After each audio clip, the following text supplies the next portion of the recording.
When you're up to your ass in crocodiles, it's hard to remember the original idea was to drain the swamp.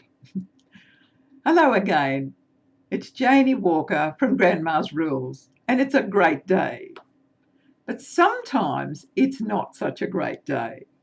The crocodiles are biting, what to do, how to overcome that gut turmoil that is taking over your life.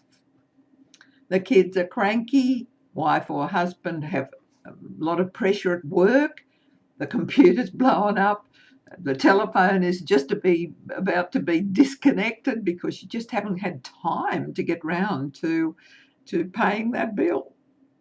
Time can run your life. We all know these feelings. We can all just see that scenario. Have you ever sat back and thought, why is it that we get so caught up in this scenario?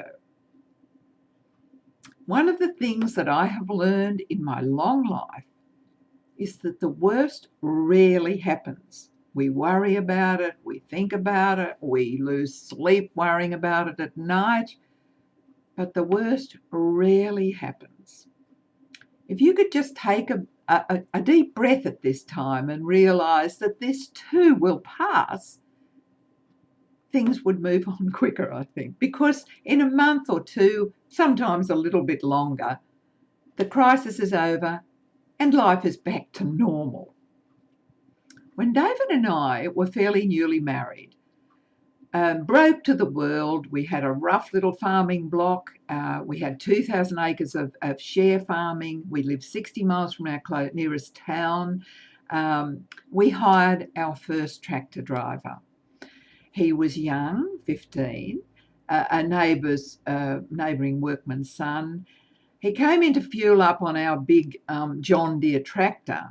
He misjudged the turn. He hit a 44-gallon drum, which actually threw him out of the seat of the tractor. We had no cab in those days. It's a while ago, quite a while ago. And under the tractor wheel he went. And just fortunately, David hadn't left the paddock. The young man was alive, which was a miracle, I thought a great miracle, but we had no workers' compo. Illegal in Australia not to have cover for your work people. And the young man had obviously broken his pelvis. We, of course, looked after him. We paid all his bills. But for 3 months I was sleepless, worrying about just what could happen, the money it was going to cost and perhaps court cases and so on. Mind you, he couldn't have taken much. We didn't have much. But nothing happened. Absolutely nothing happened. In the end, I think we worry about what the sort of worst scenario because it looks like it'll cost us lots of dollars. Let's face it, the worst is not that is not the worst. We can always make more money. Money is not a finite resource. If it's human life or health, that's a very different story. Through my life, through your life, no matter who you are, you'll have highs and you'll have lows. We all do. The great skill is learning to be where you are in the moment. Understand that there are highs and there are lows, and that's life.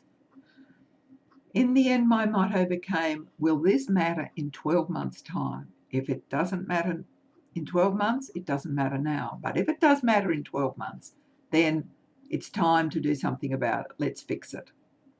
My recommendation to you is get a cup of tea or coffee and sit for a minute and have a good think. Now, what is the worst that could happen here? What could I do about that? What could I do to make my wife or husband more at ease? What could I do to make the kids feel at peace in the world? Whatever it is that's on your mind. The power of journaling is huge. If you can take 10 minutes each morning to dump your thoughts down on a piece of paper, whatever they are, just what falls out of your head, you'll find it's amazingly uplifting, it's head clearing, and it's very, very freeing. Lots of love. Talk to you soon, Grandma.